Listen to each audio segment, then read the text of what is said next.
Hey, good evening, and welcome to Erie House Radio. There I am. I'm Dale K from Spook Show, accompanied by Dave Meekley from We're in This Really Bad Movie. And apparently a bunch of cats. Blasted Cats. Gotta love them. Want to welcome Movie Man and whoever else is here. Some we can see, some we can't. Like always.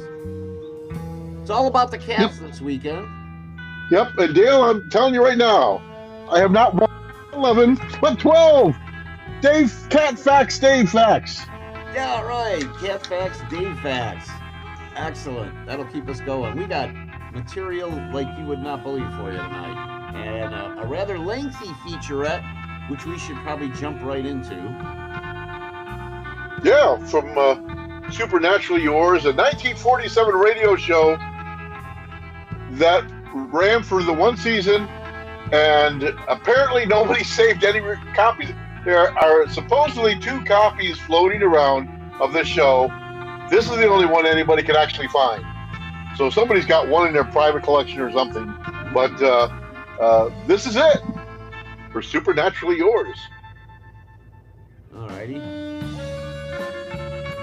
Oh, you got to let this opening go through though, Dale. This is Yeah, got a great ending to it. it does. Leave the volume up and just jump right into our featurette.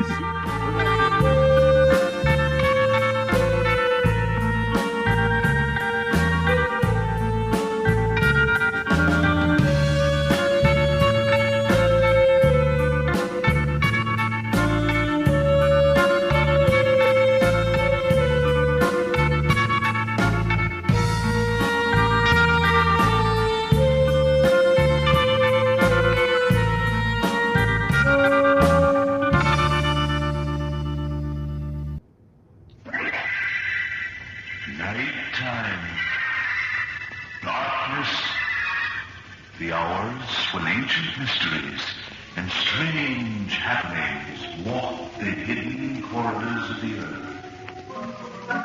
Here is he who tells these stories, weird and strange. This is Supernaturally Yours. Tonight's story that is supernaturally yours is called The Cyprian Cat. And so I'm going to be hanged. Hanged for shooting a cat.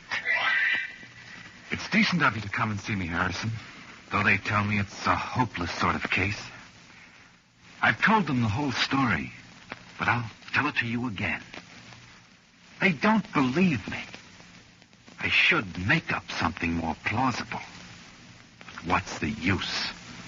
I'd fall down somewhere if I tried to swear to a lie. What I'm going to tell you is the absolute truth. Harrison, I fired one shot, and one shot only. And that was at the cat. As I told them, Meridew and I had been friends since we were boys. Though we drifted apart, we always kept in touch. 2 years ago, he wrote and told me he was getting married, and he was tremendously in love. At first, his letters to me were deliriously happy. Later, he seemed disturbed about his wife's health. She was restless. Town life didn't suit her. They planned to go to an inn out in the country that she liked. Well, last month, Meridew wrote and asked if I could join them for the 3 weeks of my vacation. He was anxious to see me and have me meet Felice and keep her company while he worked on a new dam as a civil engineer.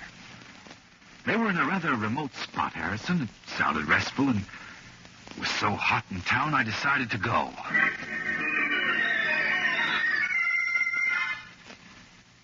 The train was crowded, and I found myself in the first-class smoker with 3 other people. An elderly man, a woman with a lot of bags and baskets, and seated next to her, a girl. Yes, it should have been a peaceful journey. Well, Harrison, it wasn't. And And that was because of my miserable phobia. I'm one of those unfortunate people who can't stand cats. I mean, knowing a cat's in the same room with me makes me feel like nothing on earth. Makes my skin crawl. Makes me ill. I just can't describe it. With others who feel the way I do about cats, the dislike is usually mutual. But not so with me. Remember this, Harrison. Cats find me fascinating and make a beeline for me all the time. Well, I figured the elderly lady had a cat in one of the baskets, and I tried to get my mind off it by studying the girl opposite me. And she was worth looking at, too. Very slim and dark, with a dead white skin. Her eyes were astonishing, Harrison. I've never seen anything like them. Very pale brown, almost amber, set wide apart, and a little slanting. They seem to have a luminous quality of their own. Does all this sound as if I were attracted? Well, I wasn't. She held no sort of appeal for me. She was unusual, that's all. But though I tried, I couldn't shake off the awful feeling of a cat's presence. And I had to go out into the corridor. Now, I tell you all this, Harrison, to clarify the rest of the story. How I feel about cats. And how I came to buy the revolver. Well, we pulled into the station, and just the girl and I got out. And there was Meridew waiting. The girl was Mrs. Meridew. And now I noticed more about her. What an attractive, low voice she had, and how her movements were lithe and graceful. And I understood, though I didn't share Meridew's infatuation. Well, he said the place suited him wonderfully. Felice had a new lease on life, and that he felt fit. But Harrison, I thought he looked tired and tense. And the inn was fine. A low casement opening on the garden. I was tired and turned in early. But I couldn't sleep. I was restless. It was hot. I went to the window for a breath of air and to admire the moon-drenched garden. And then I saw them. The cats. Rolling and twisting and jumping in shadows like some kind of weird ritual dance in the moonlight, and then sneaking so silently away. Silently. The way cats do. I went back to bed sleepless, my nerves on edge. And as I lay there, I began to hear something. A muffled rustling noise that seemed to come from the ivy that ran along my window. Nearer and nearer and nearer, till it landed with a soft thud on the sill. A great Cyprian cat. Harrison, I've never seen such a monster. One of those striped gray and black cats they call Cyprus or Cyprian. There it stood, its head cocked, staring into the room at me. I couldn't stand it. I chased it and it went off without a sound. And finally I slept. Well, the next day, Harrison, we drove out to see the dam. And it was then I saw that Felice still wasn't cured of her nervousness. It seems we had to cross some planks laid over a stream. It was neither wide nor dangerous, but Felice refused to cross it. When Meridew tried to insist, she became hysterical. Well, we finally calmed her and said she could wait for us. That was all. But it's strange, wasn't it? Her morbid fear of running water. So there are two of us now with our own phobias. As for me, it would have been perfect at Little Hexham if every night the garden hadn't been haunted by the cat. Well, Harrison, as I've said before, my relations with Felice were perfectly ordinary. Meridew was out all day, and I spent a good deal of time in her company. But I liked her, that's all. She was not talkative. She would sit or lie for hours in the sunshine, hardly speaking, only stretching her body out to the light and heat. And sometimes she would spend a whole afternoon lazily toying with a twig or a pebble. And yet, somehow, to me, she was not a restful person. It's peculiar, but true. Oh, yes, Harrison, about the revolver. I bought that at Kingston. We drove there one day, and browsing in a second-hand shop, I saw this small revolver. They're anxious to make a sale, made no bones about a license. But when I casually said I meant to take a pot shot at a couple of cats, he seemed to all at once wake up. And he asked where I was staying, and I told him, Little Hexham. I remember he said, "You best be careful, sir. They think a heap of their cats there, and they say it's unlucky to kill them." And then he mumbled something about a silver bullet. Yes, to that I swear, Harrison, a silver bullet. Well, that night the thunder came, and we were all in a state of nerves. Meridue was sullen. Felice was wrought up to a queer kind of excitement. And I had the feeling the house was full of cats. Well, I went up to my room and I opened my window for a breath of air. It was pitch dark, and as I stood there, Harrison, as I stood there, I got that foul sensation of sickness. The flesh crawled on my bones, and I knew that one of them was slinking close to me in the dark. I turned, and there she was. The great Cyprian on the sill. Her eyes gleaming like green lights. I yelled and struck, and she snarled, and she leaped out. And all at once, the storm broke, thundering and lightning. And I became aware then of a wild pounding at my door.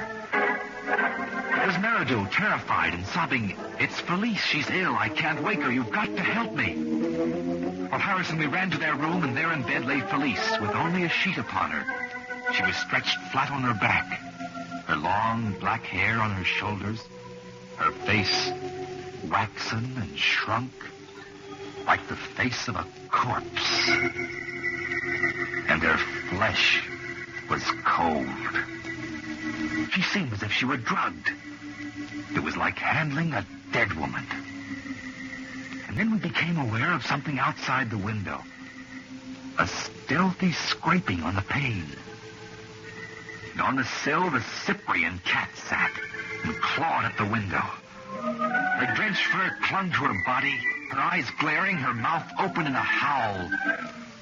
Well, Harrison, she scratched the glass as though possessed. I cursed her and turned away. She set up an incessant, weird, despairing wail. As if she had to get into that room. Well, Meridue went for a doctor, and I kept trying to revive Felice. Then I remembered I had a small brandy flask in my room. As I ran to get it, the cat suddenly stopped howling. In my room, I rummaged for the flask in the dark, and I heard a loud, triumphant mew, and turned to see the Cyprian cat on my sill. It sprang in, flew past me, and out the door. Well, Harrison, I found the flask and rushed back, just as Meridue came running up the stairs. As we entered, Felice stirred, sat up, Harrison, and asked us what was the matter. I was too stunned to speak.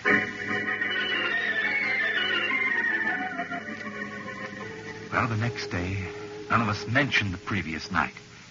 Felice was in the best of spirits. We were all on good terms. Ask Meridue. There was nothing to suspect. Nothing. And now, Harrison, the rest I'll never understand. That night, we all turned in early. It was a moonlit night. For once, no mewing came to trouble me. I didn't even bother to shut the door or window. I put the revolver on my bed. Yes, it was loaded. I only meant to go at the cats if they started up again. And then, about midnight, I heard what I'd been half expecting. That stealthy creeping in the ivy. And that faint meowing. I reached for the revolver. The big cat sprang up on the ledge. I aimed and fired. And the beast let out one horrible screech and sprang into the room. The shot had sounded terrific in the silent house. And Harrison, somewhere I heard a distant voice cry out. I jumped up and pursued the cat, holding my revolver with some idea of finishing it off. And then at the door of Meridill's room, I saw Elise. She stood with one hand on each doorpost, swaying. Then she fell down at my feet. Her chest was all stained with blood. And as I stood paralyzed, staring at her, clutching the revolver, Meridew came out and found us. Like that. I can't help it if others at the inn say they never saw the Cyprian cat. Meridew did. Harrison, I can't help it if the trail of blood led from my room to hers. I know it was the cat I shot. Search the house, Harrison. Pull it to pieces. Find the Cyprian cat. And you'll find my bullet.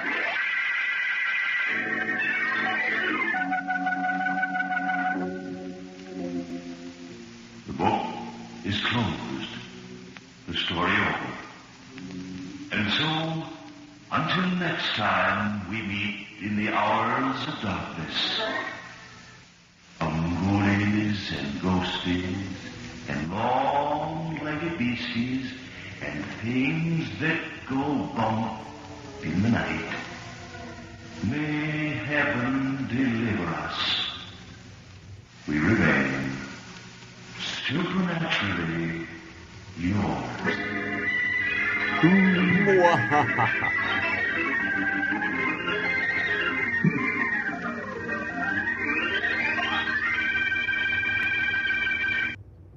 You know, it kind of reminds me of Dale. Kind of reminds me of the Sleep No More, which was a half hour but two 15-minute stories in there. Guy who was the reader of the entire story. Excuse me. No more. Bless you. You're not allergic to cats, are you? Oh, actually, I am a bit allergic to cats. Yes, I am. Oh, no way. Yeah, But you like I them. tell you what, well, sure, I love them, but there are sometimes they really get to me. I remember first time I went to my mom's house, and then somebody had dumped a bunch of houses off in their corner, and so of course they took them in. They were outside, but I had such sneezing fits. I literally had to go outside. You know, I built up a bit of immunity to it, but I still have some allergies to it. Sometimes they really get to me. But you can't resist the little critters. No, I can't. You know, and I'm not going to throw a poor cat out. Cats are good people. They are good people, and every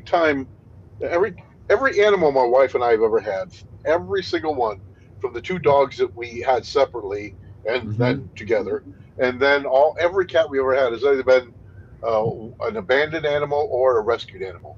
That's what we've always done. So I'm not going to take a rescued animal and throw it away. Yeah. Well, we had 3 of them in our lifetime that were born in our house from stray moms, and we found homes for moms and babies and kept the ones we wanted. And it's great to watch them grow up from little itty bitty little critters. Yeah. I don't have the energy though. These dogs are beating me up. The security team is beating me up. The security team is working on you. Yeah, I don't know who's training who at this point. Oh, they train us. Especially cats. Oh yeah. Dogs want to please you. Cats want you to please them. Yes. There's a difference there. I am the one to be pleased, says the cat. Absolutely. Oh. Yeah, that's true. And we got a good cat story for you from CBS Radio Mystery Theater. Yeah, this includes the one and only appearance of a very young 12-year-old Jessica Parker. She was Sarah Parker listed in here as that, but she was Sarah Jessica Parker. She must have been doing something in New York and got the attention of, because High Brown didn't usually use children. He usually used women that could make themselves sound like children. So that's what he usually did. So it was very unique. He did a couple times. This was one of the times. Funny But how he must have found her. See, he must have found her to have talent. Funny, we went from Collies to Sally Jessica Parker. Why the long face? Sorry, that's so wrong. So wrong. Yep. But we ought to jump into our CBS Radio Mystery Theater epic. Oh, It's we called should. The Child's Cat Paw, I believe. The Child's Cat's Paw, I believe. Child's Cat's Paw, yes. And I got to get in here real quick, because in this folder here, it shows that it comes to us, episode number 649, and comes to us from May the 17th of 1970. CBS Radio and 5. Mystery Theater presents Whoops.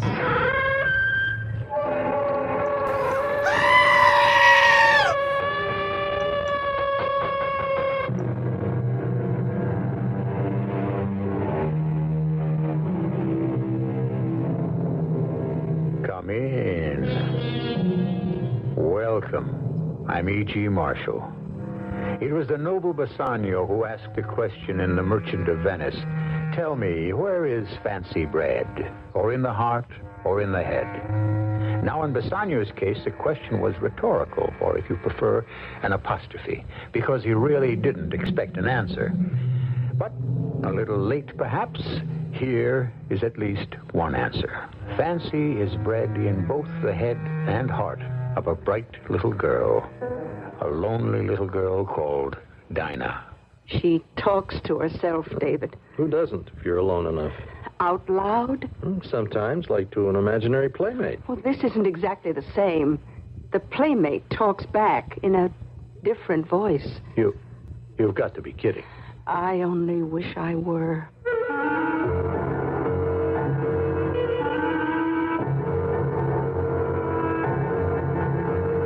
Our mystery drama, The Child's Cat's Paw, was written especially for the Mystery Theater by Ian Martin and stars Sarah Parker.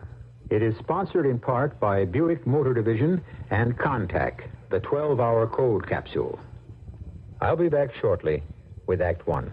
If you'd really like a big car, but you really think you ought to buy a small car, maybe what you ought to buy is a mid-size car. To be specific, a Buick Century Custom. The Century Custom, you see, offers a lot of the room and comfort you look for in a big car. And the trim size and the V6 engine give you a lot of the benefits of a small car.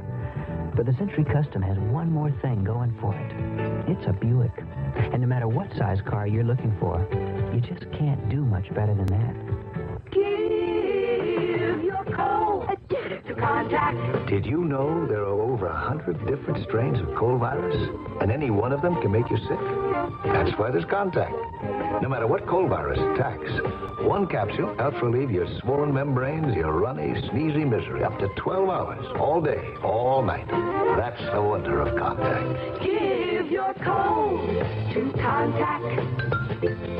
Take only as directed. Down. If you need a muffler, now you can Midas-size your car in over 800 Midas shops in the United States.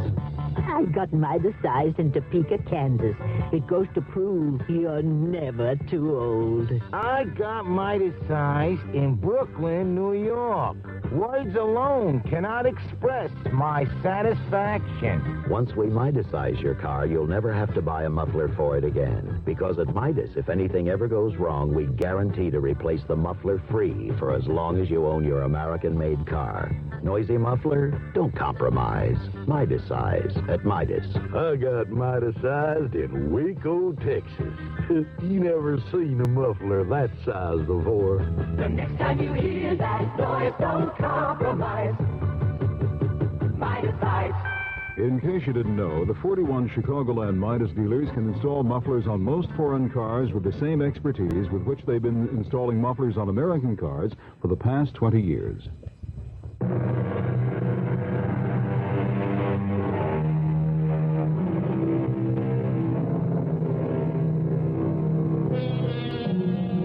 Everyone suffers from claustrophobia, especially if the winter is severe enough to make moving about almost impossible.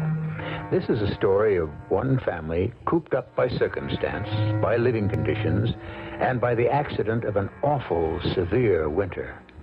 It's the story of a cat, of a little girl with too much imagination, and of how dangerous dreams can be if we determine to make them come true for anyone but ourselves. The thing of it is, Fammy, it's no fun to be stuck way out in the country, especially with no school, on account of there isn't enough heat. It's awfully lonely. I'm glad you're sorry, Fammy, but it doesn't help much. If you could only talk. But cats can't really. Can they? Or come to think of it, why not? Suppose you could talk real people talk. How would you sound? How would you like me to sound? I don't know. That doesn't sound much like a cat. But I really do need someone to talk to. What about your mother? Oh, she's fine. Whenever she has time. When she isn't painting, or worrying, or taking care of Daddy. How about him? Don't know. He's too busy writing and can't be disturbed. There's always Uncle Willie. Yes. Only he's sort of, you know, sad. Maybe it's because he's sick. I wish I could make him feel better. How could you? That's what I don't know. I've got to think about it. So? What should we talk about? Well, I have this sort of idea. Dinah?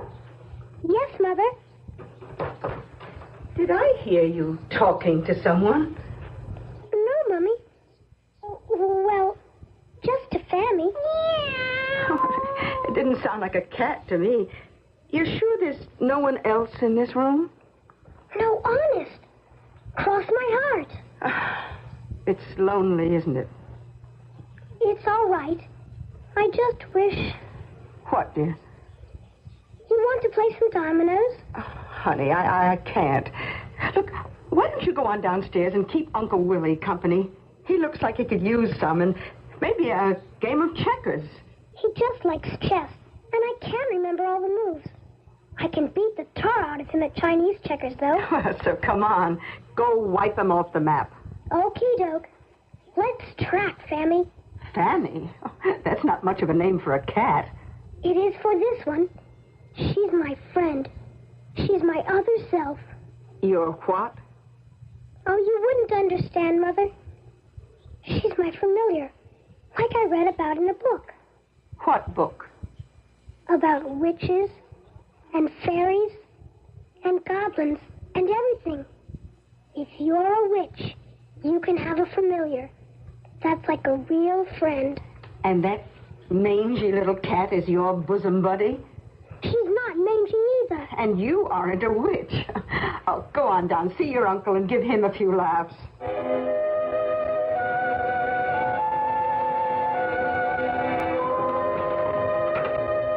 Oh, David, I thought it would be all right to come in. I didn't hear the typewriter going. Well, I'm up against a real block, Joan. You know, hazards of the profession or whatever you call a writer. What goes?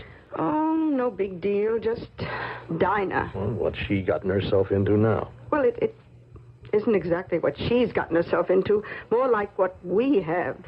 Meaning? Darling, it's terribly simple. We wanted to flex some wings. You gave up teaching to write your novel, and I gave up a cushy job at the museum. Check. Not quite. We thought it all out. Brave new world. Hole up in the country cheap with Uncle Willie as our angel. Only we forgot one member of the family, Dinah. Dinah? Hmm? Well, we both agreed that at least 1 year in country schools would be a happy change for us. Sure, darling, except who knew winter was going to be this way? Who knew our love child was going to be so desperate she'd have to start inventing companionship of her own? Hey. Wait a minute. It can't be that bad. Well, it's okay for you. You sit here in your ivory tower away from it all. Wait a minute. That was the deal, Joan. A year off for me, for the both of us. No, we did know it was going to be tough. I mean, living on next to nothing. That's why we're buried in the country. Lord knows we can't afford to live anywhere else. Or even here, if it wasn't for Uncle Willie. Lousy thing to imagine that if he hadn't got sick, we couldn't have swung it. Well, let's not bury ourselves in any martyr complexes, Dave. We were happy to have his financial help in exchange for, well, what do we really offer him? 3 squares a day, a roof over his head, and Dinah. Dinah. Yes, that's a rather special gift. I just worry about how much we're offering her. Oh, Dinah can manage very well. Oh, she's a complicated little mechanism.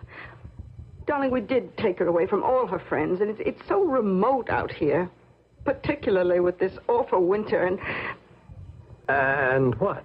And, oh, I know it's childish and ridiculous of me, but why did you have to find her that darn cat? What about a cat? Fammy. Huh? Fammy, the cat. Short for familiar. Oh, that's her name? Oh, that's what Dinah dubbed him. It, whatever the scrawny thing is.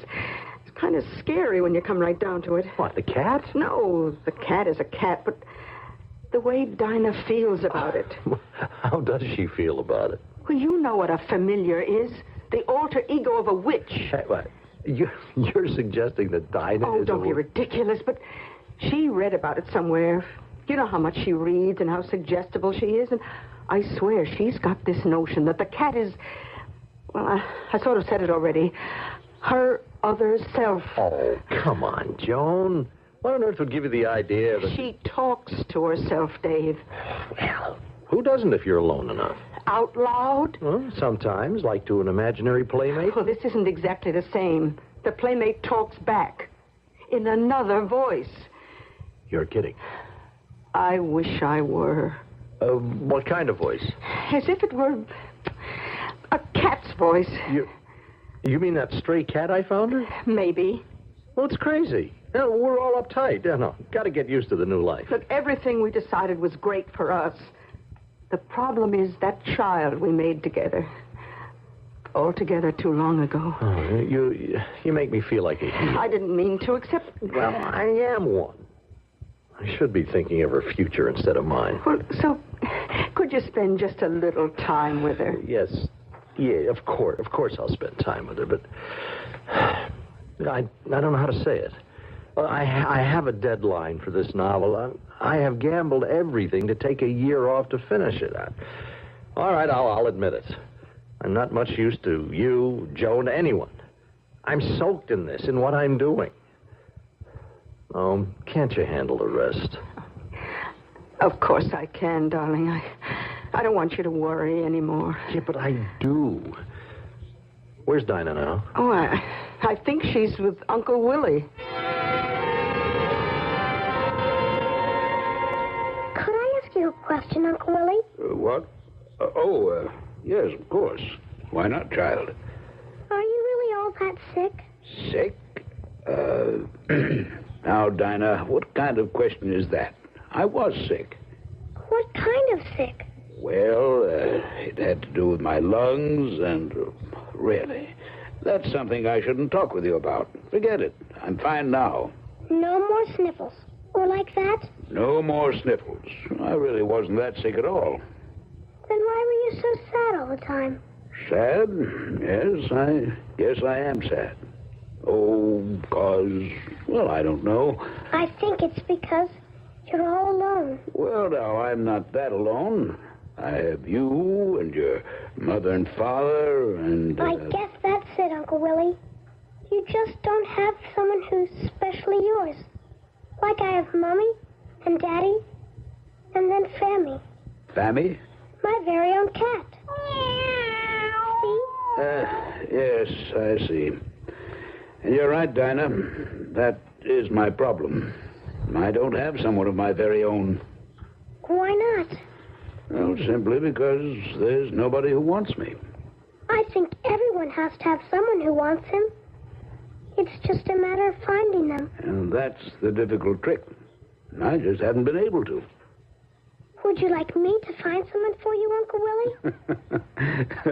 Don't I wish you could? Who'd want me? Well, you never know. Daddy says there's always someone for everyone. If you can find her. If you can't, maybe I can. Me and Sammy, I mean. What could you find me, child, in this godforsaken wilderness? Oh, you might be surprised. Once me and Sammy put our heads together.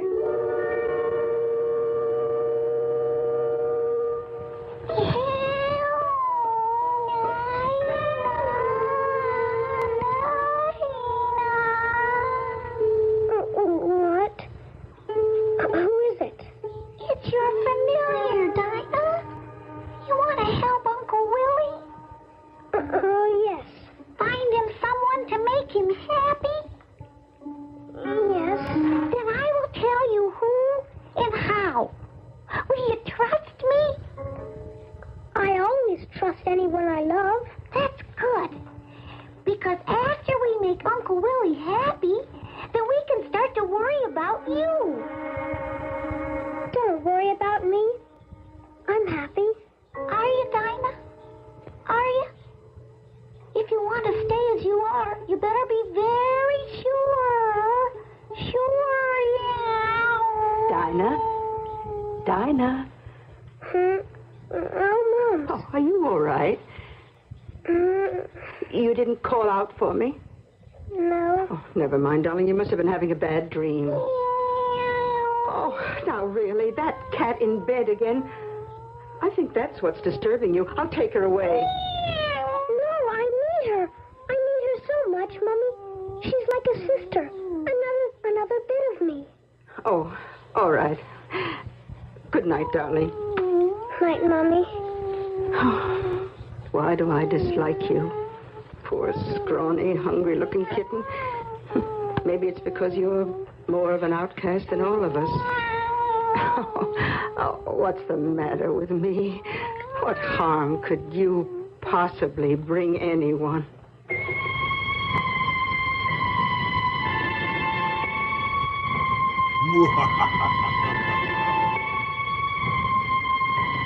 What harm indeed? A stray cat, left behind by some summering family who were hard-hearted enough to abandon it when they left. Picked up by the Hastings family out of the kindness of their hearts and welcomed by a lonely child as her closest friend and confidant. What harm could the cat, now called familiar, bring? I'll return shortly with Act 2. And we'll be here for it, won't we? Yeah, we will. Yep. But before that, I had some misinformation I gave. I apologize. I said 1975. Actually, it was 1977. So my bad. I wanted to correct that as soon as possible. This was the soonest it was. So. But first, we have some. We have some cat facts. Dave facts. Yes, we do. Cat fact. Cats usually sleep around the average of 15 hours per day. Dave facts. In the business world, we call that vice presidents. Cat fact. Need all the help I can get. Thank you very much. Cat facts. Cats lick themselves to get your scent off. Dave fact. I just use lava soap. Cat fact.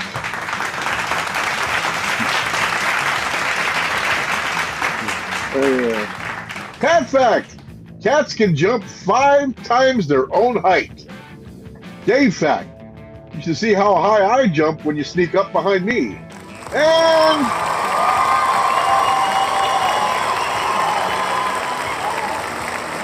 And oh, you guys are loud. I love you, Dave.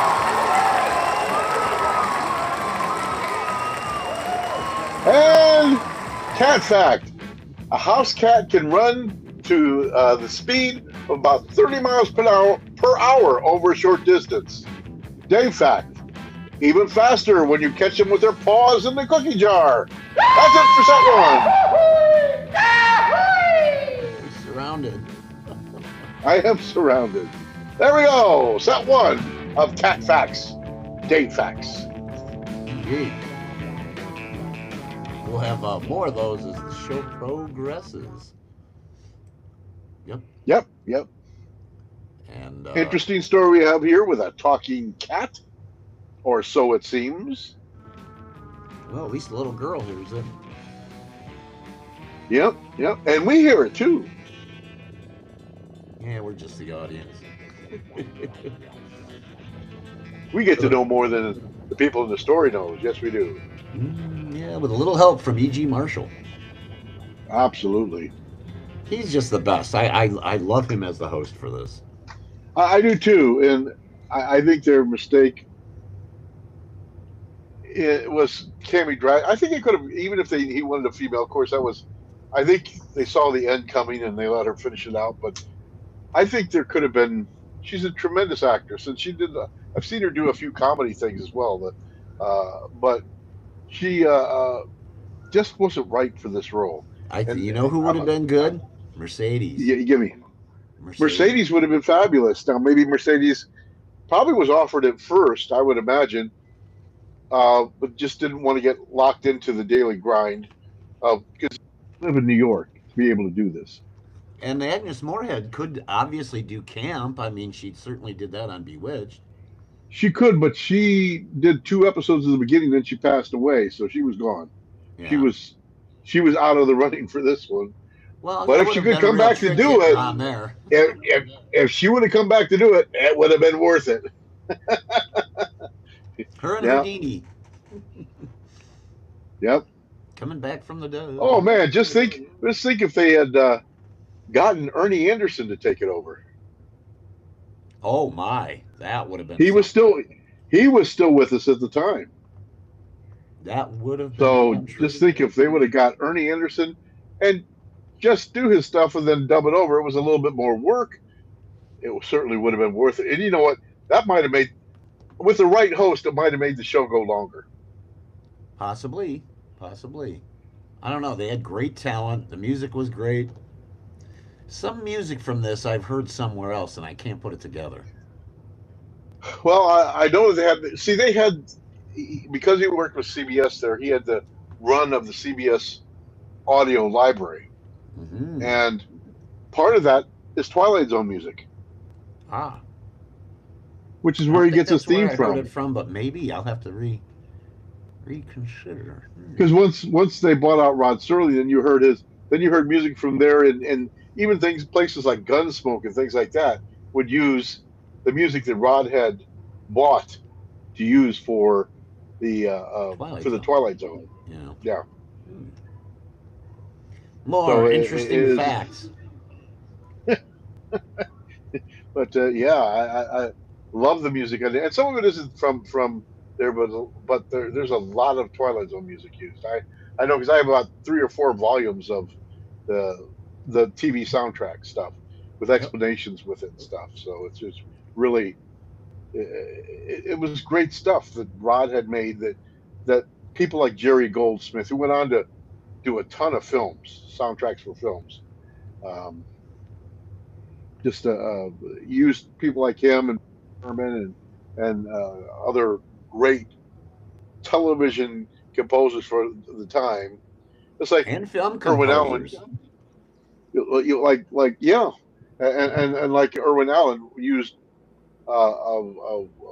John Williams, or as he was known on television credits, Johnny Williams. Yeah, very early John in his Williams. career. Yeah, and Irwin Allen used him for a lot of things. He did a lot of exciting music for those Irwin Allen shows. Yes, he did. Yeah. Now, speaking of exciting shows, let's find out what's going on with this talking cat. Let's find out. With the Child's Cat's Paw from CBS, Radio Mystery Theater. I'd like to make an announcement. It is possible to actually love a shirt. Some shirts are special. They're made a little bit better, and they make you feel a little bit better every time you put them on. They're called Arrow shirts. If you'd like to feel that way about a shirt, slip yourself into an Arrow Kent. The shirt that's become an American classic because men really love them. What they love is Kent's quality, button for button and stitch for stitch. Kent's style that looks like today but doesn't look like yesterday a month after you bought it. And Kent's cut, full cut with exact neck size and sleeve length so it looks good and fits good. Kent feels good too, and it's easy to take care of because it's a gentle blend of Dacron polyester and cotton. Slip into an Arrow Kent. More men do than any other kind. It's hard to miss with Arrow. Arrow shirts. Arrow, America's shirt maker. Yeah.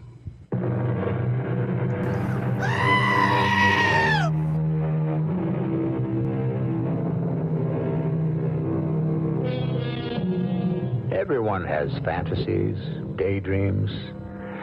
We even, like Walter Mitty, act them out sometimes. It's an inexpensive, harmless enough pastime and may even be very good mental therapy. Except if we start to believe our fantasies. Then, sometimes, they can lead us into trouble. Like the trouble Dinah caused, with nothing but the best of intentions. Quiet. Want to wake up everyone in the house? Oh, you Sammy. You never sleep. You just take cat naps. No. Don't try to snuggle in. I've got to get up. I've got to... Oh, that's right. No school again. What am I going to do with another whole day? Are you asking me? Of course I'm not asking you. You can't have any ideas without me thinking of them first. Why? Because you're only a filament of my imagination. Or is that figment? I wouldn't be too sure. I'm not. That's why I'm trying to decide which it is. I didn't mean that. What did you mean? About my not having any ideas for myself. Well, you can't. I've got one right now. About what? Uncle Willie. You mean about finding him someone? We don't have to. How come? Because I know just who it could be. Who? Gloria Roberts. You mean the egg lady's sister? That's the one. She's sort of pretty, I guess. But don't you think she's kind of young for Uncle Willie? Don't worry. She's not too young for him. He's got a thing about her, I know. How do you know? I just do. I think you're right. One day when we were getting things from the egg lady, she introduced her sister Gloria to him, and he got all sort of jumpy and red in the face. But he's too old for her. Oh, you never know. What about the egg lady? She's much too plain for him. He'd never go for her. No, I guess it's Gloria or nobody. How do we get Uncle Willie and Gloria together? I don't think that would be too hard. Dinah? You can come in, Mommy. I'm awake. I thought I heard your alarm clock. You did. Oh, you forget there was no school? Yep, dopey me. Well, maybe by Monday it'll be warm enough to really go... Oh, I'm sorry, Sammy. You didn't have to sit on her. Dinah, I didn't see her, and she shouldn't be in the bed with you anyway. We were just keeping each other warm. While you were talking to yourself? That's not fair. You were eavesdropping. Oh, don't be silly. I just heard a mumble coming down the hall. Dinah, try and ride with it, please. Give Daddy a chance to finish his book. Then we can move back again where there are more people. Oh, it's all right. But see, I'm not really talking to myself. All right, dear. Now, how about some breakfast? Neat. Then can I take a walk? Oh, where are you planning to walk to? I thought maybe I'd go down to the egg lady and smell what she's baking. To Maggie Roberts' house? Oh, I don't know. With all this snow, it's a little far for you alone. Maybe Uncle Willie could walk with me. Oh, maybe he could. We'll ask him. And if that's where you're going, we could kill 2 birds with 1 stone. What do you mean? Well, we're almost out of bread. You can bring me back a couple of loaves. What did you think I meant? Oh, nothing. Nothing. Dinah, are you up to something? Why, Mommy, what could I be up to? She is up to something, David. I know it. Well, now, what could she be up to? I don't know, David. She's just too darn smart for her own good. And maybe ours. Come on, Joan. What are we doing to hurt her? Well, we didn't set up the deep freeze this winter, and anyway, how long can it last? Now, all we need is a good warm spell to get us tracking again. Oh, incidentally, where's our femme fatale? Oh, she's off to Maggie Roberts to pick up some bread with Uncle Willie in tow. Well, that should keep her out of trouble. It's better than being at home and carrying on those eternal dialogues with that cat.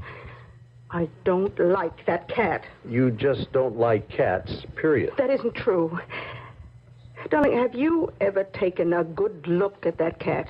Well, sure. I'm the one picked it up and brought it home from the woods. A smoke gray cat with blue eyes. Yep, that's what she is. You know there's a kind of legend around here about a cat like that. The witch cat of Witcherly Corners? Sure. That's how Dinah and me gave the cat its name. Well, anyways, I don't have to worry about Dinah today. She has Uncle Willie to look out for her.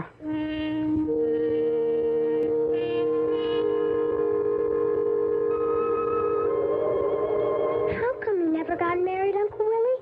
Well, if I was a girl, I suppose I'd say because I never got asked. But you're not a girl. That's right. So then, I guess you'd have to say because I never found the right one to ask. But we've been down this road before, Dinah. Not all the way. What's that mean? Remember when I said I could find someone for you? Or anyway, me and Sammy? Well, I recollect something like that. Well, we're going to see her now. Who? The Egg Lady's sister, Gloria. Well, child, she's almost young enough to be my daughter. She thinks you're awful cute. She does? Oh, you're just talking nonsense. I am not either. She said that to me last week. She did? Yes, she did. You can ask Sammy. She was with me. Sammy? My cat. Oh. She said, your uncle is real cute, Dinah. But how come he's afraid to even say hello to me?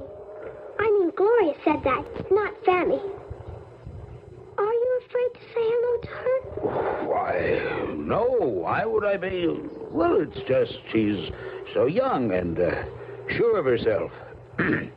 Well, I don't think this is something we should be discussing. Me neither. Well, good. I think it's something we should be doing something about.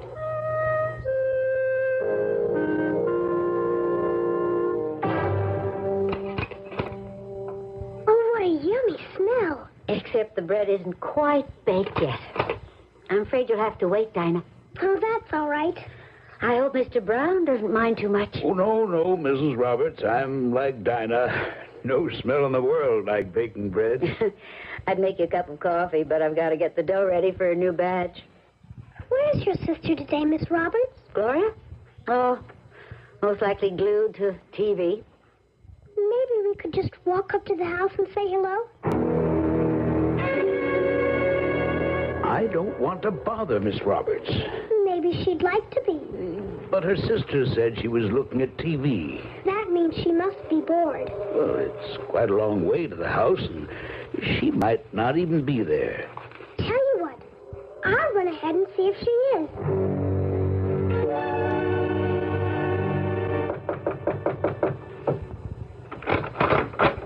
Yeah? Hello, Miss Roberts. I'm Dinah Hastings. From up on the hill. Oh, yeah. What can I do for you? We're waiting for bread to bake, my uncle and me. So? That's my Uncle Willie coming up the hill there. He's very rich, but he's been sick. He's all better now and getting well again. That's nice. He He's awfully lonely, poor man. And can I tell you a secret? Why not? He really has a case on you, only he doesn't want to say so. And your sister said maybe you'd give him a cup of coffee. Are you putting me on, kid? I don't know what that means. A case on me, huh? You say he's not married? No. He just never could find the right girl. And he's rich? Ever so rich. Ida, I think we ought to be getting back. Bread should be ready now.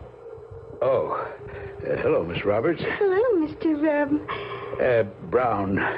Willie Brown. Oh, of course, I should have known. I've seen you here before. Yes, and I noticed you. Miss Gloria was going to invite you for a cup of coffee. Really? Why, I can fix some. Come on in. Well, I don't know. Dinah, you want some? Oh, not me. But why don't you? And while you're having it, I want to go down and say hello to the chickens.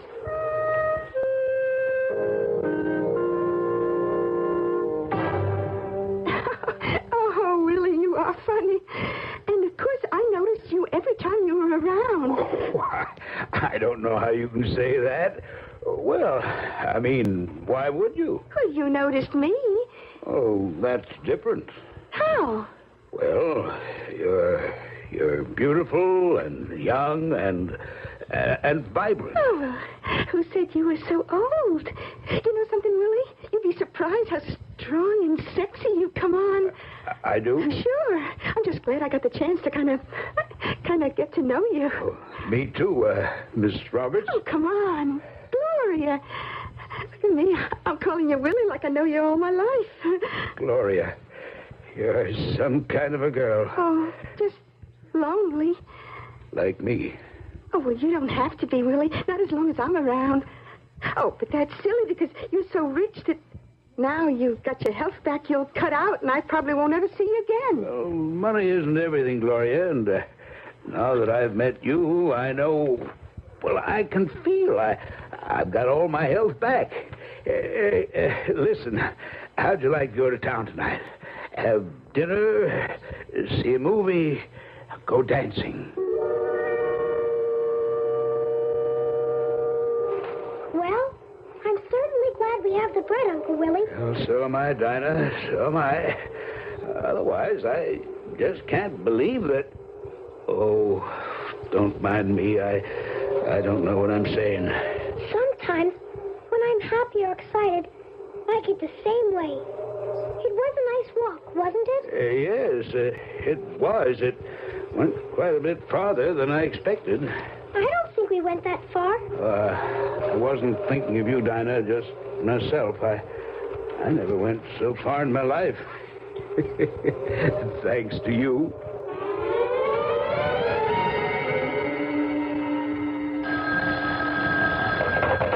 Hello? Oh, yes, Willie. You what?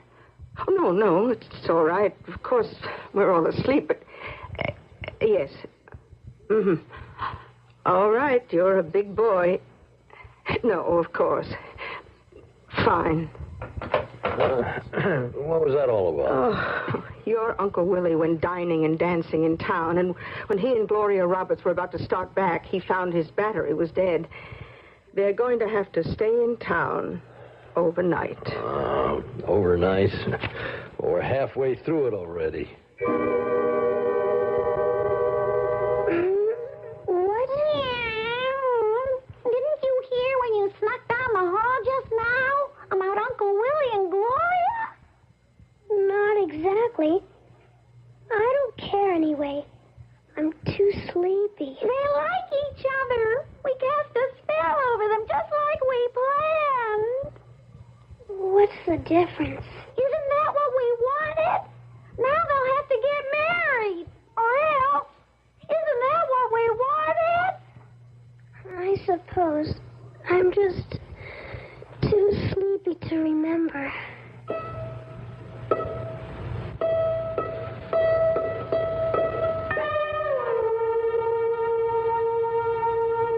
A lonely little girl opens up life for an even lonelier and far older man. Uncle Willie has become involved with a woman with whom he can have no sensible future. And what was the influence that led him there? A naive little girl? Or the strange, smoky cat with the blue eyes who might or might not be a witch? I'll return with Act 3. I guess I'm lucky. My family's always been healthy. Oh, a touch of constipation now and then. But we've got X-Lax for that. When you need a laxative, shouldn't your first choice be the one more families buy than any other? That's today's X-Lax. Families like the chocolated taste. You like the way X-Lax works, gently overnight for relief in the morning. Next time, make gentle chocolated X-Lax your first choice for occasional use only as directed. We've always been healthy, and X-Lax is part of that. I love my skin, so I don't play games with it. When I slip into my bikini, I always slip into my Sea & Ski. Any sun product will help me tan, but Sea & Ski gives me the kind of tan you want to touch. Sea & Ski penetrates, moisturizes, protects, helps your skin stay smooth and supple. So get the tan you want to touch with Sea & Ski, the sun specialists. We know your skin. Come on, sun, it's you and me and Sea & Ski. How about that? Yep, if it says Sea and Ski, it must be good, right? Something like that. Sea and Ski music as we prepare for some more Dave Facts, Cat Facts. All right, let's see. Up next, we have a whopping 32 muscles in each of their ears, allowing them to move their ears 180 degrees. Dave fact, kids also can do this when their parents are whispering. Cat fact, the oldest known cat existed around 9,500 years ago. Dave fact, and it belonged to my ex-mother-in-law. Cat fact, although a group of kittens are more commonly called a litter, they can also be known as a kindle of kittens. Dave fact, but you have to get those kittens on Amazon. And cat fact, most cats have 18 toes, 5 on their front paws and 4 on their back paws. Dave fact, and yet they don't have thumbs, which is why they can't hitchhike. Or play video games. That's right. Don't they have a dew claw, though? Are you counting the dew claw? No, they don't have a thumb, though, you know. The dew claw is that little thing that's on their wrist, like? Yeah. I once, for one of our shows, I found a UK commercial, milk commercial, called If Cats Had Thumbs, and it was absolutely hilarious. Well, absolutely hilarious. I had an experience close to that. There was this one rather popular veterinarian here. He was mostly equestrian, but he started taking in dogs and cats and stuff. Anyway, we were waiting for one of our cats who was getting fixed, and they had this polydactyl cat just roaming around the reception area. It was a barn cat, and for them what don't know, polydactyl means way too many toes. Yes, yeah. This cat had approximately, I think it was 25 toes total. And it was creepy. It was like grabbing me and stuff with all them toes. But it was so friendly. You had to love the thing, you know? Yeah. It was a friendly little reception area polydactyl cat. There you go. You get that with barn cats. Well, maybe it helps them catch the mice or something. Who knows? It's like the West Virginia of cat world. Yeah. And there's reason for that. Yeah. Well, cats aren't afraid of incest. So. Well, they ought to be. Or you get polydactyl cats. That's true. And who wants that? I don't know. There we go. And that just segues right into the conclusion of our CBS Radio Mystery Theater offering The child's cat's paw. Let's see what this girl and cat are dreaming up now. WBBM Chicago.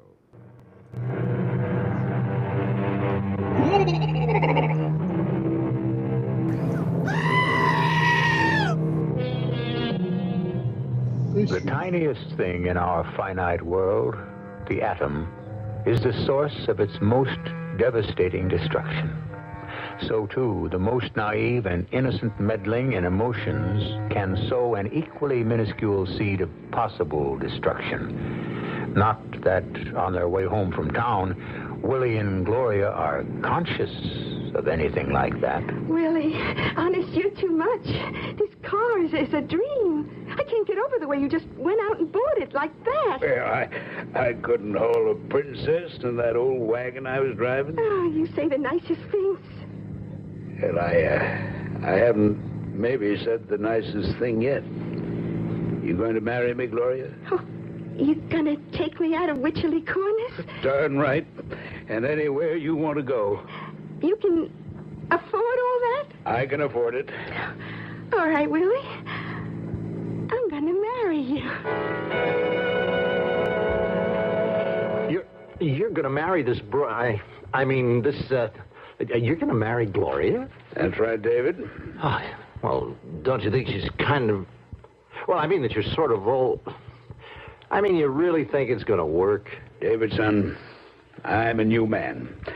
And I just want you and Joan to know I paid up the rent and I'll take care of the utilities and everything just the way you planned. Oh, no, Uncle Willie. You don't have to. Well, it's the least I can do. After all, I owe my whole new future to your little girl, Dinah.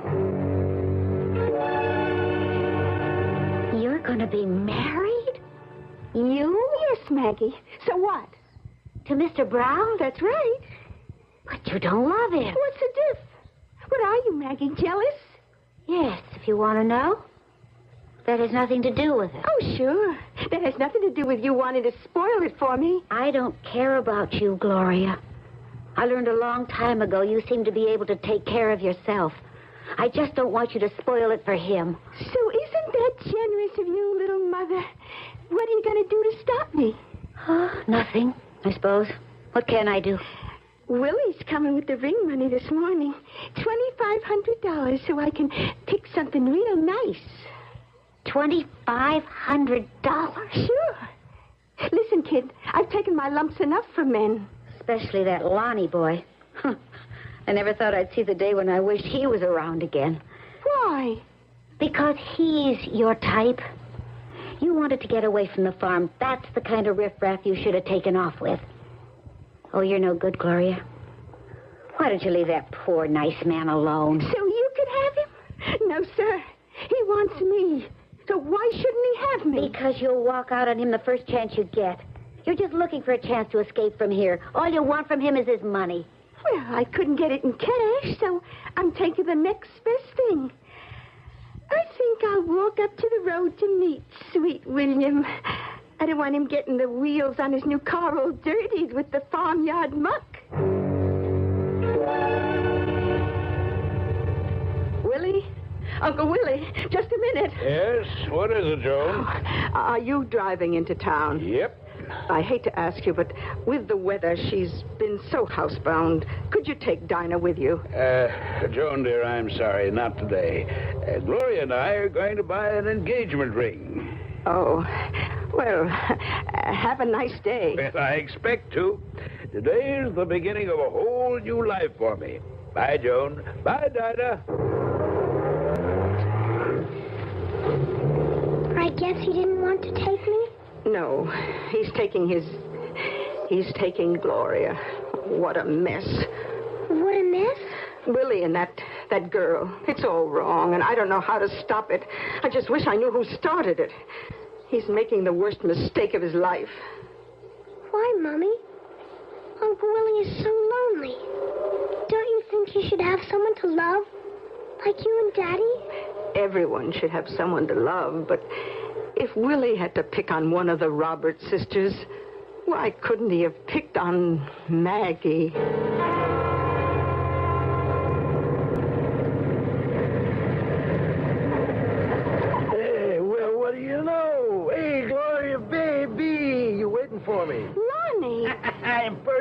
not a picture. Here, I thought you cut out for good. Well, baby, things uptight, so I split for a while. Hey, I never said I wouldn't be back. Oh, no, but you sure didn't live up to no promises. I had to build a stake, babe, so I tooled around, seeing where it's at, so now I'm back. Just passing through, huh? Oh, no way. I'm here to pick you up.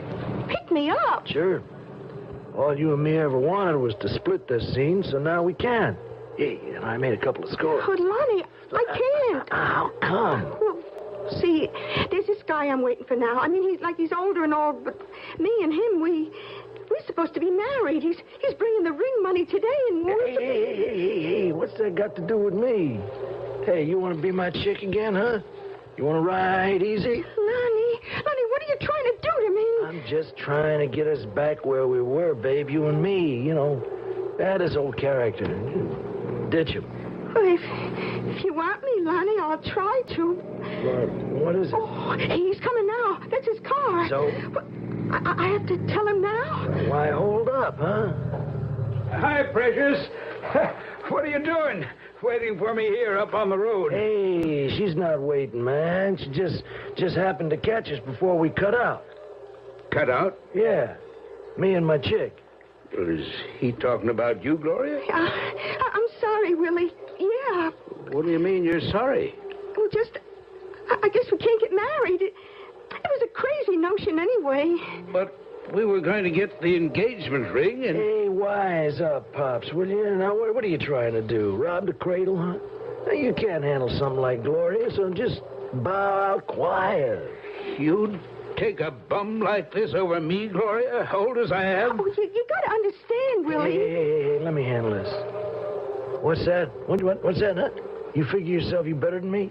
I know enough about you to know you're no good for her. Oh, now, let's not mess around, man. I'm not going to let you abduct her. Abduct? Oh, now there's for laughs. This isn't for laughs, any of it. I'll tell you I'd kill you before I... Back off, man. Will you back? I'm going to let you have it now. You're not taking Gloria away from me. Okay, buddy.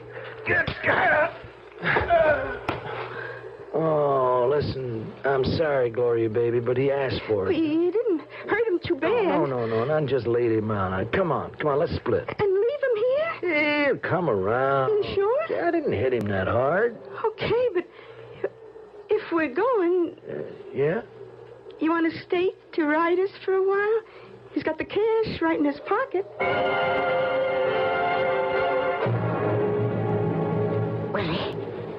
Willie? Yeah. What? It's Maggie. Can you help me to get yourself up? I don't want to get up. Just want to sleep. No. Can't help it. The way it is. I have to. No, come on, Mr. Brown. Willie, come on. What? You're frozen stiff. You've got to come with me. You'll catch your death of cold.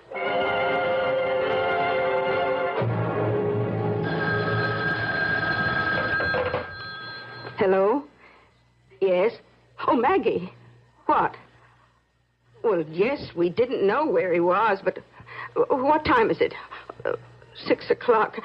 In the snow all night. Oh, yes, I'll get my husband up and we'll get there as soon as we can. What's wrong, Mommy? It's Uncle Willie. He had an accident and lay all night in the snow. Maggie Roberts has sent for the doctor.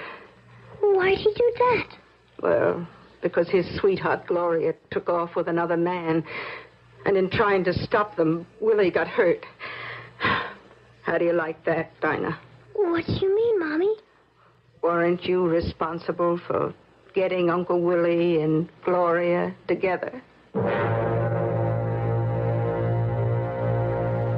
Here's a little soup, Mr. Brown, to warm you up. Smells good. Tastes good, too. That's the bread. Have to bake it every morning. It's morning? Yes. I've been out that long? Almost a whole day? Gloria's gone, I suppose. Yeah, she's gone. With the money? What money? Oh, it doesn't matter. Well, I suppose I should curl up and die, but I won't. Well, that's nice to hear.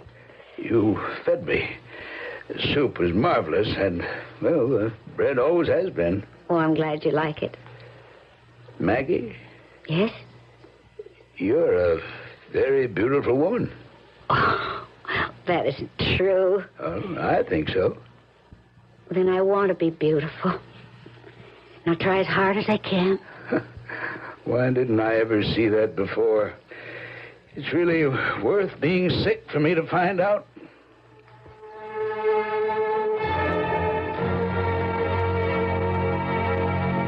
Sammy, we have to have a very serious talk before we go to sleep. This thing that's happened with my uncle. It just goes to prove we had no right to go fiddling with his life. Oh, great. Now you're just going to sneak out of it, all by pretending to be a plain old cat? Okay for you. Mostly I figure we were just lucky. Still and all, if we hadn't meddled, Uncle Willie would have had nobody at all. Oh, very well. I get the message, but I have one for you. From now on, you're just a cat. And with school starting tomorrow, I'm going to be too busy to be anything but a 7th grader. Anyway, it's like spring again, and the snow is melting. It's a whole nother world.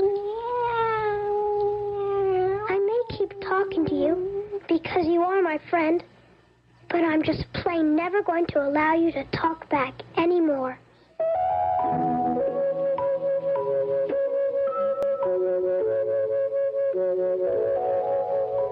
Tell me, where is fancy bread? In the heart or in the head? I said in the beginning that it was in both the heart and the head of a child. But perhaps I'll amend that a little at the end of it all.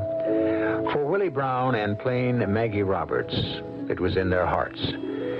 And as for the active mind of a cooped-up little girl with spring on the way, her fantasies would no longer have to be acted out for herself. She would be reliving the wonderful fantasy of just being young among her peers. I'll be back shortly. You've never had a really exotic car, have you? Because you've always felt that you needed something a little more down to earth. But you still want that exotic car, don't you? You know what you need? A Buick Skyhawk. It's small, it's V6 powered. Hey, it's even got a hatchback. Now that's down to earth. But with things like bucket seats, available 5-speed manual transmission, and that laid-back, low-down styling, it's not exactly plain vanilla. The Buick Skyhawk, the car you need and the car you want. Someone has a 45,000-ton battering ram headed for the Golden Gate Bridge. In Alistair McLean's exciting new thriller, The Golden Gate. What do they want? $500 million. What's their threat? The destruction of the Golden Gate Bridge. Who's on the bridge? The President of the United States. The odds? Getting better for the terrorists each moment. Alistair McLean, best-selling author of Circus, has done it again. Alistair McLean's The Golden Gate. Now a Fawcett paperback. Hey there, fellas. How y'all? Morning, Sheriff. Nice to see you, Sheriff. Hey, howdy, Sheriff. Hey, I ain't seen much of you boys on the highway lately. Y'all ain't been changing routes to avoid me now. Not me, Sheriff. No way, Sheriff. No, Sheriff. Uh-huh. See, I hear tell a lot of you 18-wheelers own them Johnson CB radios. You mean the new 40-channel Johnson CBs with tapered automatic noise limiters? And dual crystal filtering. And that nifty new power bar LED meter? Electronic speech compression? With Johnson's new range control. And their X300D phase lock loop frequency synthesizer? Nope, Sheriff. None of us truckers ever heard of them new Johnson CBs. Till you mentioned it just now. You know, when a trucker hits the road with his Johnson CB, he knows he's got a lot going for him. Why, in a recent survey, 66% more independent truck drivers own an American-made Johnson CB than the next leading brand. Now, which CB's best for y'all? Go with Johnson CB. Clearly the professional's choice. 10-4, Sheriff. Oh, FCC license required. It's free, too. Yeah.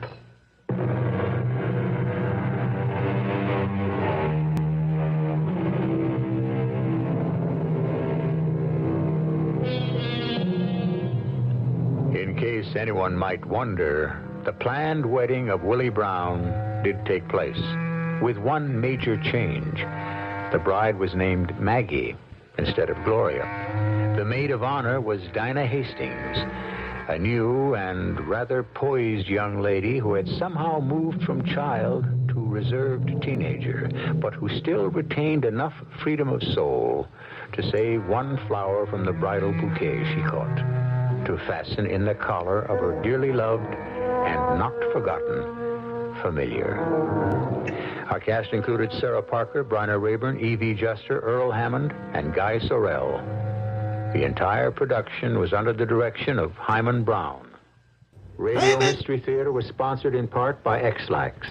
This is E.G. Marshall inviting you to return to our Mystery Theater for another adventure in the macabre. Until next time, pleasant dreams.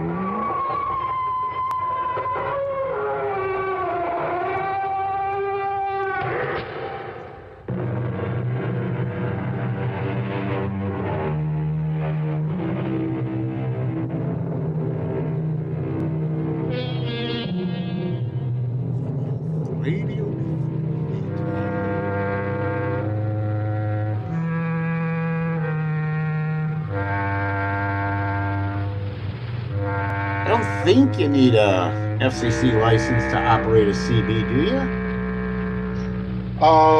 It was a written license. My dad got one. He just sent it in the information so they knew who had CBs out there more than Who to anything blame. else. Yeah. It was kind of like the third-class radio license, which is what I had. You know, you send in, and I don't even think they do a background check on those. So, Couple box tops, and you're good to go. yep. Yeah, my dad had one. He loved it. He was into voyeur radio. He used to listen to everybody. You know, he didn't call in and check. He just listened to everybody else talking and stuff. So it's like the talk radio, you know. Yep. So, hey, did we learn anything here? I learned something pretty important. Erie House Radio proudly presents a garrulous moral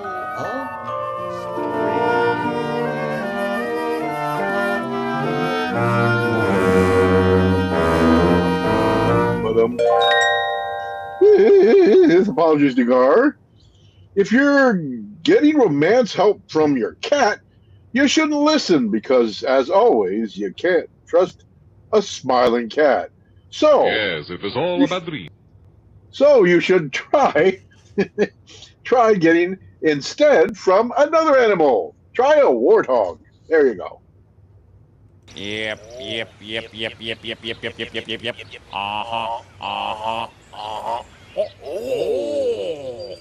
Ooh. I love the yip. And now we have time for one last set of this week's Cat Facts.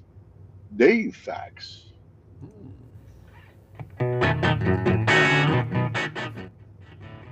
There we go. All right. Cat fact.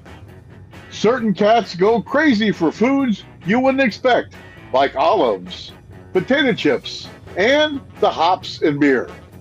Now that's my kind of cat. Cat fact.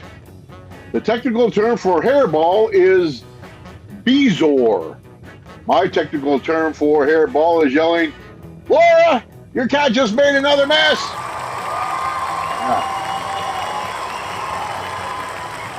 Cat fact. When your cat sticks his butt in your face, he is doing it as a gesture of friendship. Dave fact. Either that or he's calling you a butt face. I got better friends. Yeah. And our last cat fact, Dave fact. Cat fact. In the 1960s, the CIA tried to turn a cat into a bona fide spy by implanting a microphone into her ear and a radio transmitter at the base of her skull. Dave fact, and this one is true, she somehow survived the surgery but got hit by a taxi on her first mission. And now you know the end of the story.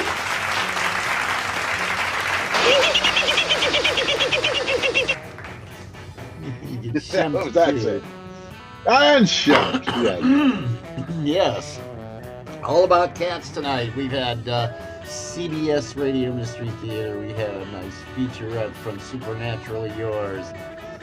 What's missing? I think a short little tune from David AI5, perhaps? I think that would be just dandy. This one is entitled Cat People.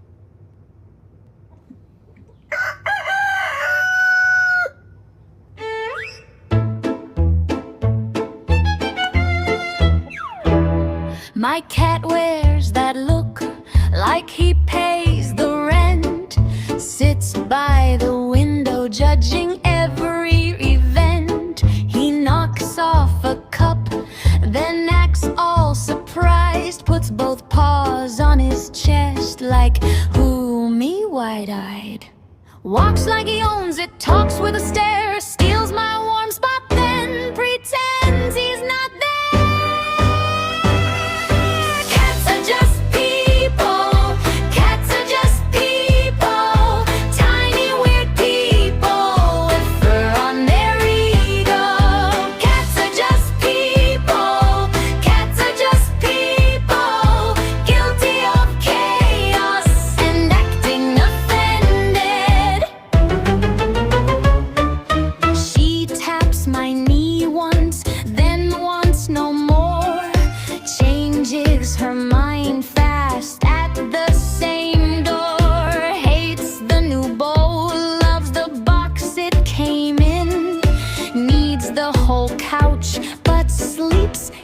Bin. Big on opinion, small on the truth, runs on pure drama and soft little boots. Cats are just people. Cats are just people. Tiny weird people with fur on their ego. Cats are just people. Cats are just people. Guilty of chaos and acting. They want applause for doing the least. A royal nap, a crumb from the feast. They brush right past you, then come back for more. Like every old friend at your front door. Cats are just people. Cats are just people. Tiny weird people with fur on their ego. Cats are just people. Cats are just people. Guilty of chaos and acting offended. Paws in the sun, tail full of pride. Silly little people on the cat side. There you go. That is cute as heck. Well, let's follow it up with a little something. Let's do that. Comes this exciting story of a modern girl cursed by an ancient legend. The legend of the cat people. Women whose kiss means death, whose love turns them into vicious, snarling beasts of prey. Whoa.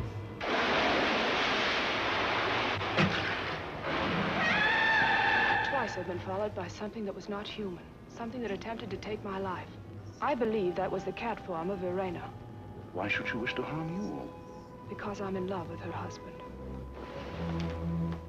It's shut, Bill. Just a minute ago, it was open. It's locked. Leave us, Verena.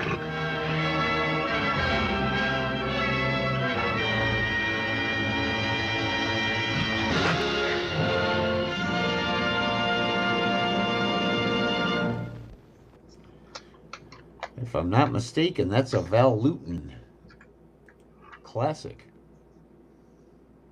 Yeah, I'd like to see Tom Conway in a role that isn't replacing somebody else. Yeah. And why Tim Conway is Tim Conway. And why Tim Conway is Tim Conway, because his name was Tom Conway. Yes, you're right. Yep. And that's the Tom that he had to change his name for, so it all worked out. And that wasn't, Tom Conway wasn't his real name. He was George Sanders' brother. They had, I think were born elsewhere, but they studied. No, not Colonel Sanders. George Sanders, a guy that was he was on Batman an episode, and he not the quarterback was no. Anyway, what he did is they were in school in England. They decided they were going to both become actors. They said, "Well, we'll flip a coin, and the one that wins gets to keep the family name. The other one has to come up with a different name." So George Sanders won. He got to keep the Sanders name. Tom did not win, so he had to come up with another name. So he became Tom Conway, which made Tim Conway, who was Tom Conway, become Tim Conway. Understand? That made sense. It did. And Tim Tom Conway was one of the funniest people ever to be on television, I think. Yep. Hey, coming up in about, 13 in a couple minutes, you're going to switch on over to the other side of Twitch and catch Gar the Ghoul, Horrible Horror, starring Gar the Ghoul. Yep. And we're not sure if it's going to, we think it's going to be a live show. It might, if not, it'll be a vault show. We haven't been told one way or the other this week. He's had some issues this week, so we'll cross our fingers. Yep. Hope he's got a brand new show. If not, his vault show are pretty funny because they've cleaned them up and added some echo and some things like that. So my advice to him it's well worth watching a vault show. Yep, and my advice to Gar: quit trying to throw a hanging curve. That's right. That doesn't help. That's what did it. Yeah, I can believe it. That hanging curve, man. It's some rough business. We got a few more trailers too, some cat trailers. We do. And we might as bring on them cats. All right, how about we already had the Cat People. And by the way, I love that Cat People song from Dave and the AI-5. Cats are cute. And they do goofy things. Are. And they do goofy things. They do. Comes from having the mentality of about a 3 or 4 year old, Yeah. Yeah. Yep. Which we're just a little bit above that, but not much. Not a whole lot. Onward to the curse of the Cat People.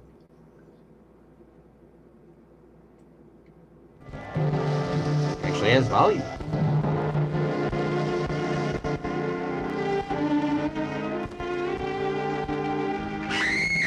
Do you know why I came to you, Amy? Because you called to me, like Amy, so that your childhood could be bright and full of friendliness. But you must promise never to tell anyone about me. Not even Daddy or Mommy? No. This must be a friendship that only we shall have. Why, Daddy, you know my friend, too. You couldn't know this woman. She died before you were born. Oliver, please, let's not go on with this. The child's trembling. If that child comes here again, I'll kill her. Yes, I'll kill her. Mrs. Farrell! Mrs. Farrell! Mrs. Farrell! Oh, little girl! I have to hide you. I'll have to hide you, little girl. My little girl is in her room, waiting to kill you. We mustn't let her find you.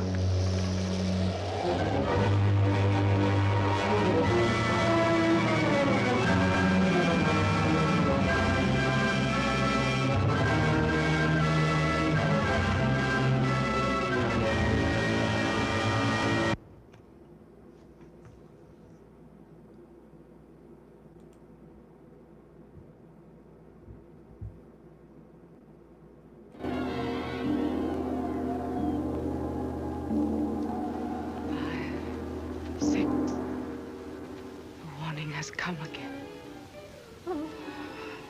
Nothing can stop it.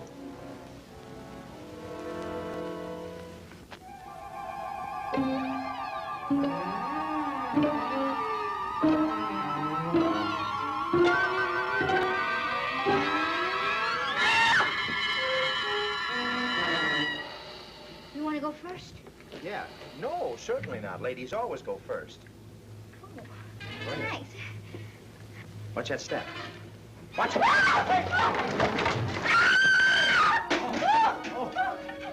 It's got me. It's got my hands. It's got. Jeez. It's this hand. It's this. Oh. Hurry up. I feel like a mouse. Get me out of this.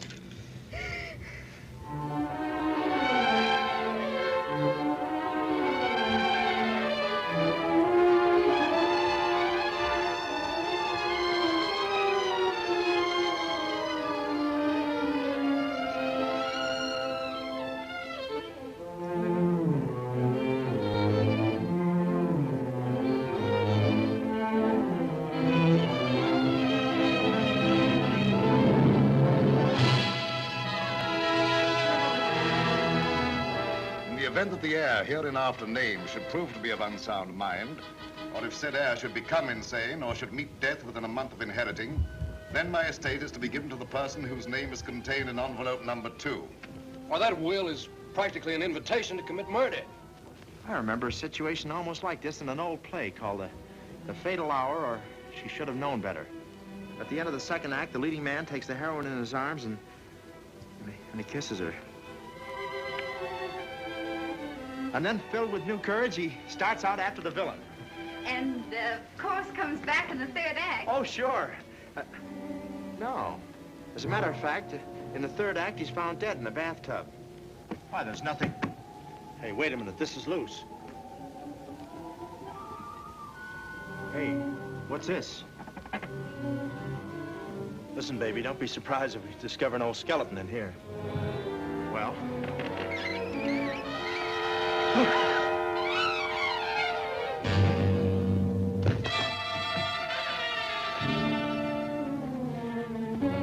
Joyce! Joyce!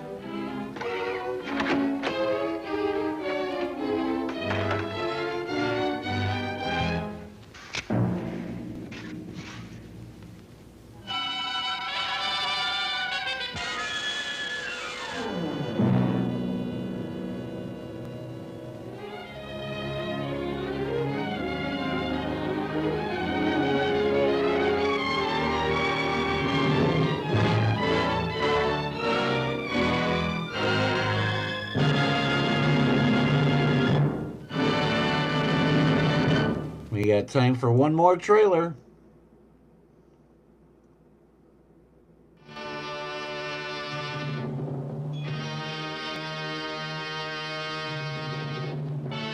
Incidentally, where are your menfolk?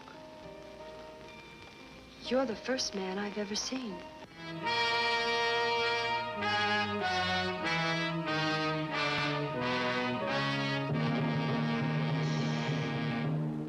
Sonny Tufts.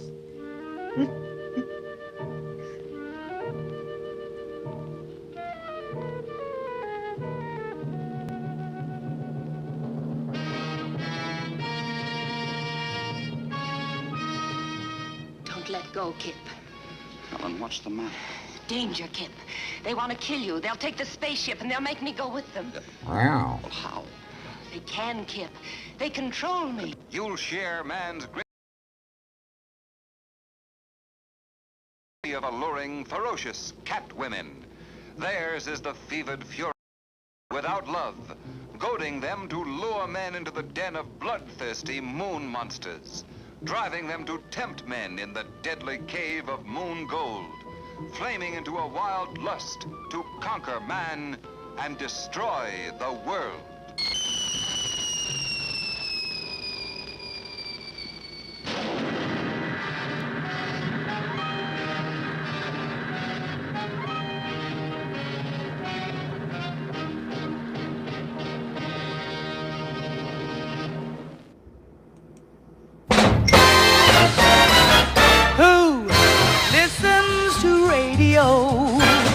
That go where you go, medium called radio.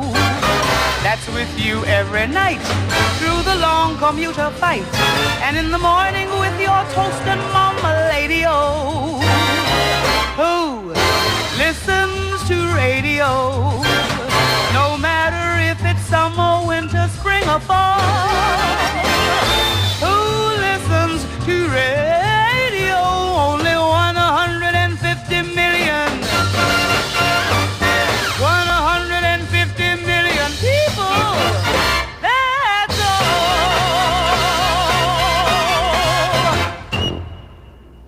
There you go. Well, what's happening next week on Erie House Radio, Dale? We go crazy for radio with the keys, man. We're holding all the keys. Yeah. Yeah, we got the big story, Philo Vance and the Whistler on Friday. Plus, I'm sure another dark tune with video enhancements. I'm sure. And on Saturday, we've got another CBS Radio Mystery Theater, The Locked Room. Interesting one about that. We'll talk about it next week. But every show seemed to get repeated once. This one actually got repeated twice. One of the few that got repeated once. Have we played it yet? We have not. Any other versions? So this will be the first time. This will be the first time. Yep. Like everything, pretty much. Every radio show. Yeah. Been different. Coming up on 10 years. Only Dave would have the knowledge. Yeah. I have the spreadsheet that keeps me from repeating. That helps.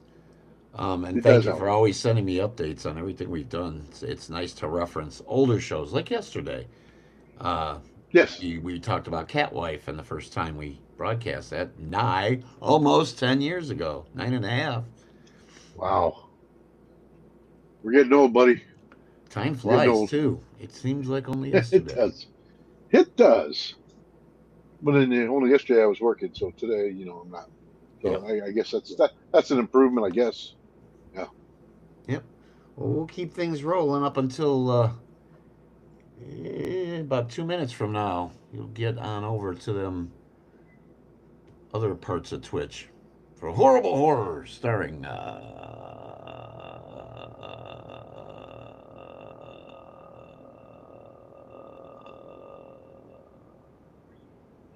Bear the Ghoul. No, okay.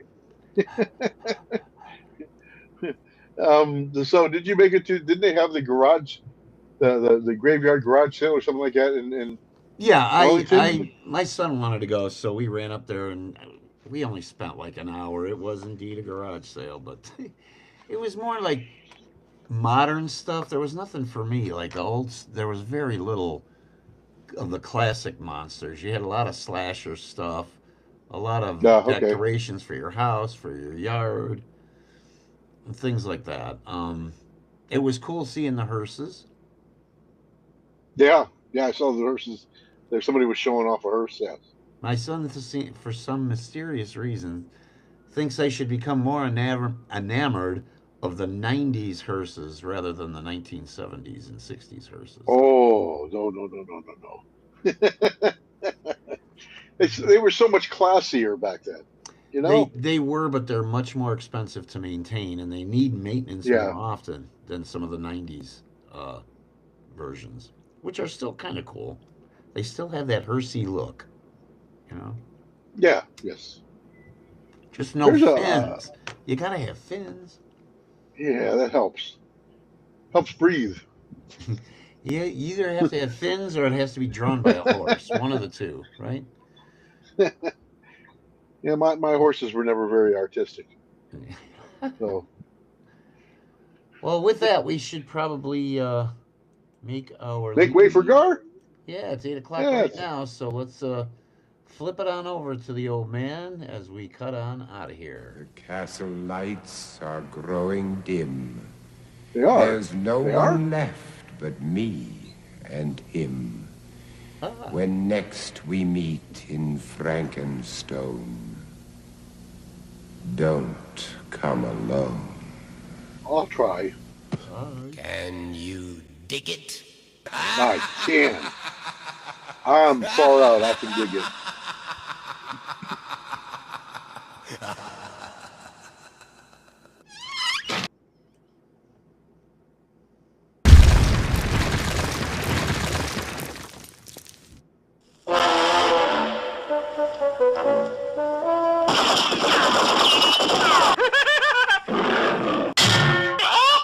Do you mind turning off the radio?